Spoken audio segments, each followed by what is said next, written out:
learning to trust in God. Part of the dissociative identity disorder is that there are so many competing voices inside of me. And they're not just voices, they're parts, so many competing parts. So I have to be very, very careful in what I listen to, and I need to make sure that I am trusting in God and hearing His voice above everything else. And I've posted in a previous video my coping skills, but what I have noticed is that I need a lot of music and a lot of quiet time. I need to take my time with things as well and not just jump on whatever idea pops into my head. And God is so faithful with me in that. In the beginning, when I was first learning how to trust in God, it was very, very difficult. And I would, because I didn't understand my condition or know exactly what I was suffering from, I couldn't understand how I couldn't get in line with Him. You know, it felt like it was impossible to get in line with God.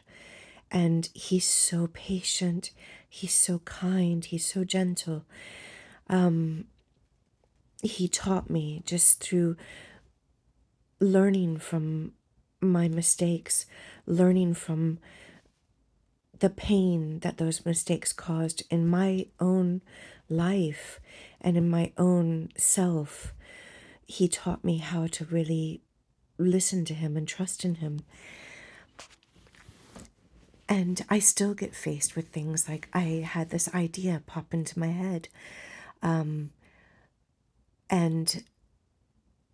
if I would have acted on that idea, it would have, it wouldn't have been in line with God. But it wasn't a bad idea. It wasn't anything. In fact, it was quite nice. But He, instead of giving me the urgency to act on the idea, He gave me distraction. So even though I had the idea, I just wasn't drawn to act upon it. I was drawn to listen to my music and do other things. And I just stayed busy and didn't get around to acting on the idea that I had. And I'm so grateful and so glad for Him protecting me in that way, because the amazing,